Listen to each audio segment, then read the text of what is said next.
2025년 9월 4일 전 세계가 충격에 빠진 장면이 있었습니다. 400명의 무장 요원들이 76억 달러 규모 현대 LG 배터리 공장을 급습했고 475명이 체포됐습니다. 그중 300명이 한국인이었죠. 더 충격적인 건 그 다음이었어요. 쇠사슬로 손목과 발목, 심지어 허리까지 결박당한 채 수용버스로 끌려가는 한국 기술자들의 모습이 전 세계에 생중계됐습니다. 미국은 역사상 최대 규모 단속이라며 자축했지만 그들은 한 가지를 간과했어요. 상대가 바로 대한민국이라는 사실 말입니다. 72시간 후 완전히 뒤바뀐 상황이 펼쳐졌습니다. 쇠사슬에 묶여 끌려갔던 그들이 정부 전용기를 타고 당당히 귀국하게 된 거죠. 과연 이 극적인 반전 뒤에는 어떤 이야기가 숨어 있을까요? 한국이 어떻게 세계 최강국 미국을 무릎 꿇게 만들었을까요? 지금부터 그 놀라운 72시간의 기록을 공개합니다. 저는 그날 아침을 평생 잊을 수 없습니다. 2025년 9월 4일 조지아주 브라이언 카운티에서 벌어진 일 말이죠. 오전 7시 반쯤이었을까요? 저는 평소처럼 현대와 LG가 합작으로 짓고 있는 배터리 공장에서 기술 점검을 하고 있었습니다. 76억 달러 규모의 거대한 프로젝트였죠. 미국 현지 직원들에게 배터리 셀 조립 기술을 가르치며 보람을 느끼고 있던 차였습니다. 그런데 갑자기 하늘이 갈라지는 듯한 굉음이 들렸어요. 고개를 들어보니 군용 헬기 세대가 공장 상공을 빙빙 돌고 있었습니다. 뭔가 이상했죠. 이게 뭐지? 순간 공장 입구 쪽에서 엄청난 소란이 일어났습니다. 수백 대의 검은 차량들이 공장을 완전히 포위했어요. 마치 영화 속 한 장면 같았습니다. 그리고 400명이 넘는 무장 요원들이 우르르 몰려들었어요. 국토안보수사국, 이민세관단속국, FBI, 심지어 마약 단속국까지요. 완전 무장한 그들의 모습은 테러 진압작전을 방불케 했습니다. 우리는 DHS다. 전면 수색영장을 확보했다. 모든 공사를 중단하라. 확성기에서 쏟아지는 소리에 저는 온몸이 얼어붙었습니다. 뭔가 단단히 잘못됐다는 걸 직감했죠. 주변 동료들도 당황하기는 마찬가지였어요. 김 과장은 덜덜 떨고 있었고 이 부장은 얼굴이 새하얗게 변했습니다. 손을 들고 벽으로 가. 무장 요원들이 소리치자 저희는 어쩔 수 없이 두 손을 들고 벽으로 몰려갔습니다. 마치 흉악범 취급을 받는 기분이었어요. 일부 기술자들은 공포에 질려 덕트 안으로 숨었다가 화상을 입었고 한 관리자는 필사적으로 도망치려다 연못에 몸을 던졌어요. 하지만 결국 체포되고 말았죠. 물에 젖은 채 연행되면서도 그분은 한국어로 중얼거렸습니다. 가족, 미안하다. 그 모습을 보는 순간 저는 깨달았습니다. 이건 단순한 불법 체류 단속이 아니었어요. 뭔가 더 큰 그림이 있다는 걸 말이죠. 마치 우리를 겨냥한 계획된 작전 같았습니다. CNN 기자가 카메라를 들고 이 모든 장면을 찍고 있는 것도 보였어요. 곧 전 세계가 이 충격적인 광경을 보게 되겠구나 싶었습니다. 그때 저는 속으로 생각했어요. 이건 전쟁이다. 그리고 우리가 표적이 되었다고 말이죠. 그 다음에 벌어진 일은 정말 악몽 같았습니다. 저희는 475명이 한꺼번에 체포됐어요. 그런데 놀라운 건 그중 300명 이상이 한국인이라는 사실이었죠. 마치 한국인만 골라서 잡은 것 같았습니다. 이민세관단속국 요원들이 저희 손목에 차가운 쇠사슬을 채우기 시작했어요. 손목뿐만 아니라 발목까지, 심지어 허리까지 결박했습니다. 완전히 흉악범 취급이었죠. 이럴 필요까지 있나요? 제가 영어로 조심스럽게 물어봤지만 요원은 차가운 눈빛으로 저를 쳐다볼 뿐이었어요. 쇠사슬의 무게가 생각보다 무거웠습니다. 걸을 때마다 철컹철컹 소리가 났고 그 소리가 제 자존심을 짓밟는 것 같았어요. 저는 한국에서 대학을 졸업하고 10년 넘게 배터리 기술을 연구해온 전문가였는데 지금은 죄수가 된 기분이었습니다. 더 충격적인 건 이 모든 장면이 전 세계의 생방송으로 송출되고 있다는 사실이었어요. CNN, BBC, 각종 언론사 기자들이 카메라를 들이댔습니다. 제 옆에 있던 박 부장님은 50대 중반의 자상한 분이셨어요. 미국에 와서 가족을 부양하려던 평범한 아버지였죠. 그런데 지금은 눈물을 흘리며 끌려가고 계셨습니다. 가족들이 이 모습을 볼까봐 무서워요.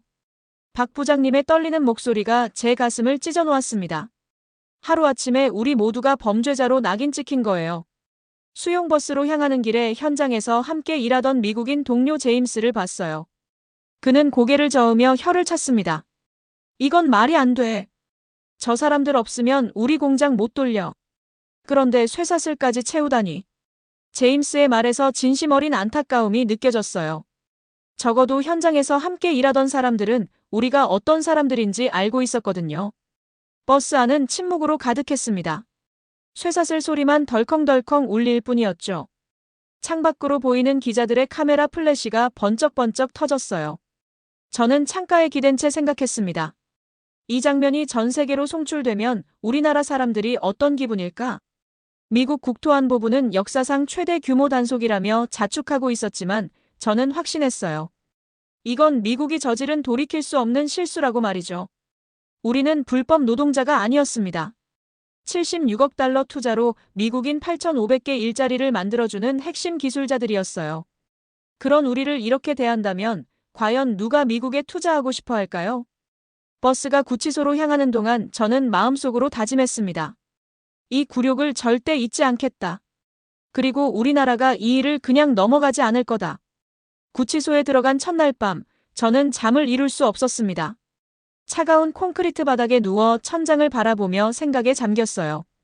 도대체 왜 우리를 이렇게 대하는 걸까요? 우리가 뭘 잘못했다는 거죠? 옆 침상의 김 과장이 한숨을 쉬며 말했습니다.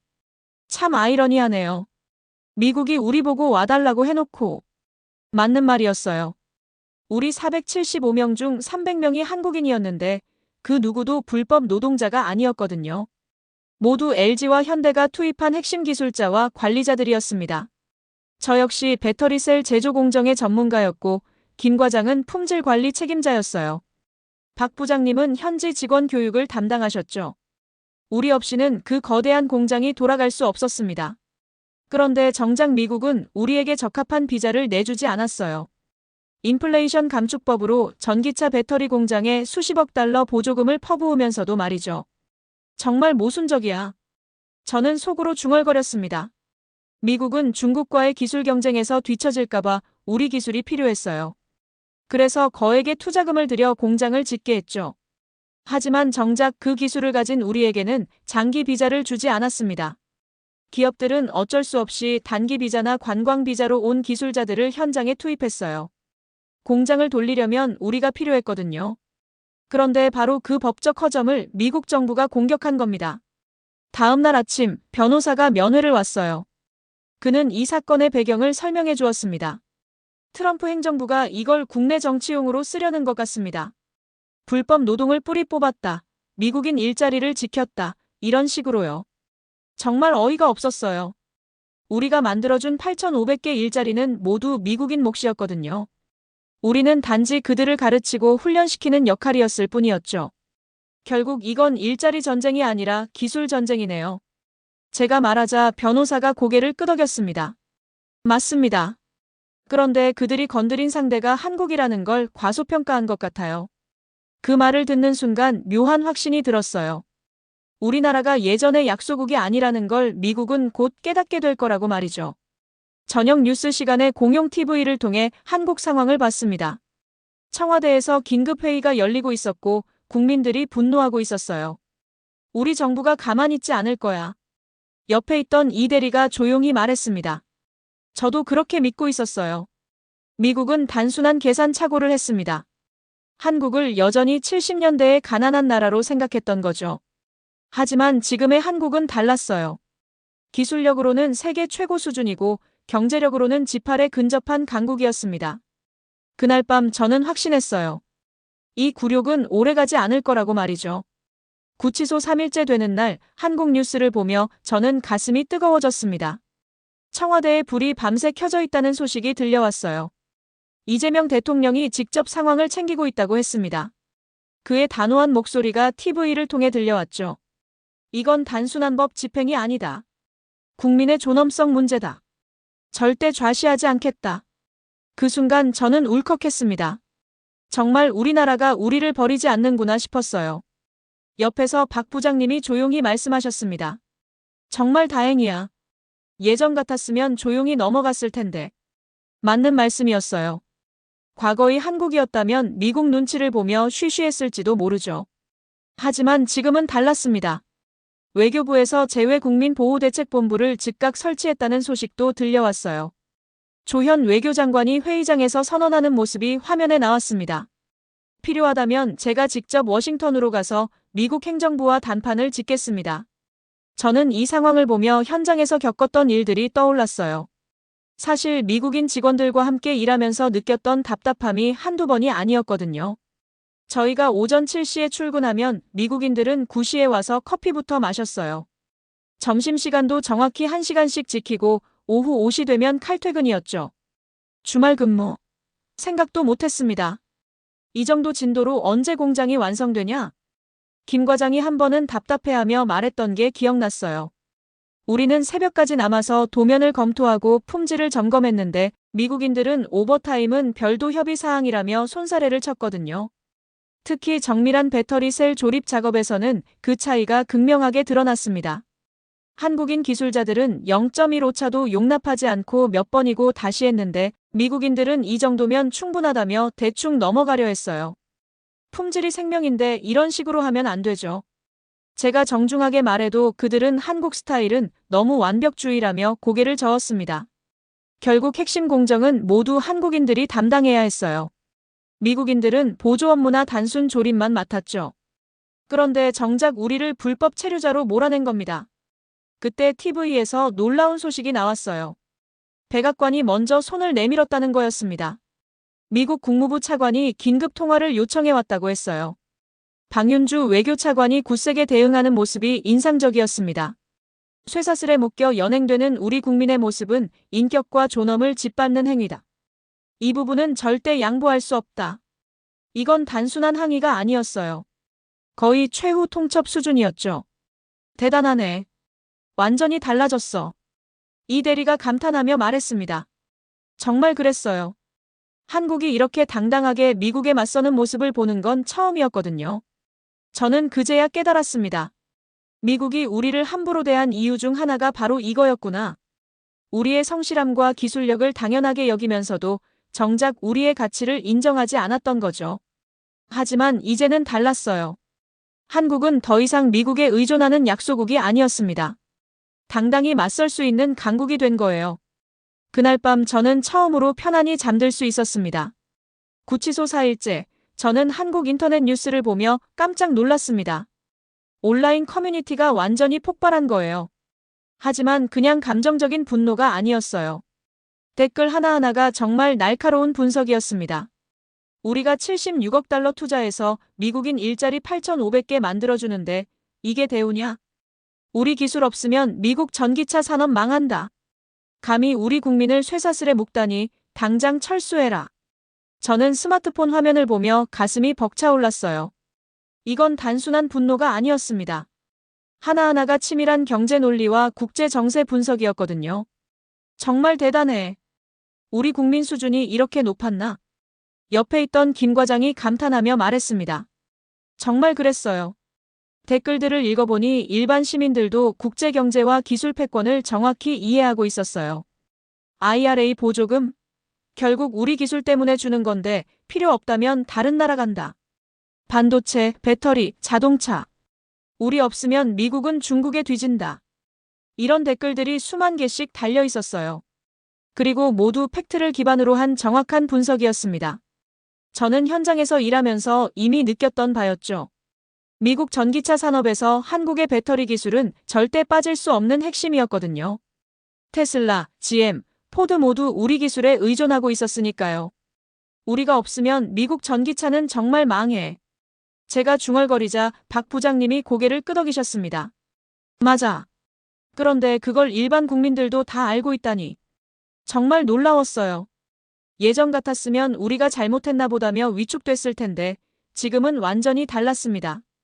국민들이 정확한 현실 인식을 바탕으로 당당하게 목소리를 내고 있었어요. 더 놀라운 건 정치권의 반응이었습니다. 여야가 완전히 한 목소리를 냈거든요. 국민의힘 대표가 나와서 말했어요. 정치적 입장은 다르지만 국민의 존엄과 권리를 침해한 사안 앞에서 여야는 없다. 민주당 대표도 똑같이 말했습니다. 우리는 하나다. 국민을 지키는 일에 당파는 없다. 저는 TV를 보며 울컥했어요. 언제 이렇게 단결된 모습을 본 적이 있었나요? 평소에는 서로 으르렁거리던 정치인들이 우리 일로 뭉쳤다니. 정말 감동적이야. 이 대리가 눈시울을 붉히며 말했습니다. 저도 마찬가지였어요. 그런데 이 분노는 곧 거대한 단결의 힘으로 바뀌고 있었습니다. 한국 사회 전체가 파도처럼 움직이기 시작한 거예요. 기업들도 한국경제인연합회를 통해 성명을 발표했어요. 학계도 시민단체도 심지어 연예계까지 한 목소리로 우리를 지지했습니다. 이런 게 진짜 국력이구나. 저는 깨달았어요. 군사력이나 경제력만이 국력이 아니었습니다. 국민 전체가 하나로 뭉치는 이 힘이야말로 진짜 국력이었던 거죠. 그날 저녁 변호사가 면회를 왔어요. 그는 밝은 표정으로 말했습니다. 상황이 완전히 바뀌고 있어요. 이 단결된 여론이 전 세계로 퍼져나가고 있거든요. 정말 그랬어요. 한국의 이런 성숙한 시민의식과 단결력이 세계 언론의 주목을 받기 시작했다고 했습니다. 저는 그제야 확신했어요. 이 굴욕은 곧 끝날 거라고. 그리고 한국은 이 사건을 통해 완전히 다른 나라로 거듭날 거라고 말이죠. 구치소 5일째 9월 6일 새벽이었습니다. 저는 평소보다 일찍 깨어 TV를 켰어요. 그런데 믿을 수 없는 광경이 펼쳐졌습니다. CNN, BBC, 뉴욕타임스, 월스트리트 저널. 세계 주요 언론의 헤드라인이 완전히 바뀌어 있었거든요. 한국, 더 이상 약소국이 아니다. 마이너스 뉴욕타임스 미국의 최대 실수, 핵심 동맹국을 건드리다. 마이너스 워싱턴 포스트 한국은 기술 강국, 동등한 파트너로 대우해야 한다. 마이너스 파이낸셜 타임스 저는 눈을 비비며 다시 봤어요. 정말 이런 헤드라인들이 나오고 있었습니다. 야, 이거 봐. 김 과장이 흥분해서 소리쳤어요. 모든 한국인 수감자들이 TV 앞으로 몰려들었습니다. BBC에서는 한국 네티즌들의 댓글을 직접 번역해서 보도하고 있었어요. 그러면서 세계 최고 수준의 성숙한 시민의식이라고 평가했습니다. 정말 대단하네. 우리 국민들 댓글이 해외에서 이렇게 주목받다니. 박 부장님이 감탄하며 말씀하셨어요. 더 놀라운 건 일본 언론의 반응이었습니다. 평소 한국에 대해 곱지 않은 시선을 보내던 일본 언론조차도 이렇게 썼거든요. 한국 국민들의 단결된 대응은 놀라울 정도로 논리적이고 체계적이었다. 저는 가슴이 뿌듯했어요. 정말 우리나라가 달라졌구나 싶었습니다. 세계 언론들은 이제 한국을 더 이상 보호받아야 할 약소국이 아닌 자국민과 국익을 당당히 지킬 줄 아는 강국으로 보기 시작했어요. 특히 영국의 파이낸셜 타임스 분석이 인상 깊었습니다. 한국은 반도체, 배터리, 조선업에서 세계 1위 기술력을 보유하고 있다. 미국이 이런 나라를 함부로 대해서는 안 된다. 정확한 분석이었어요.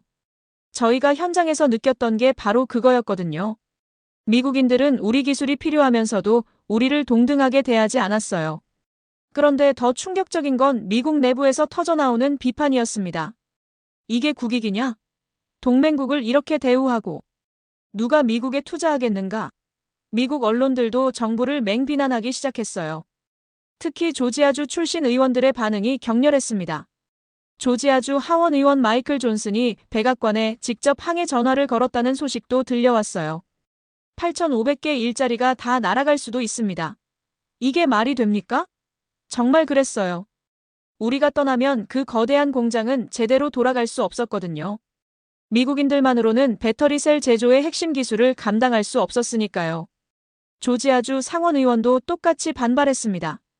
한국 기업들이 철수하면 우리 지역 경제가 망한다. 저는 이 모든 상황을 보며 묘한 기분이 들었어요. 며칠 전만 해도 우리는 불법 체류자 취급을 받았는데 이제는 미국인들이 우리를 붙잡으려고 안간힘을 쓰고 있었거든요. 완전히 상황이 뒤바뀌었네. 이 대리가 씩 웃으며 말했습니다. 정말 그랬어요.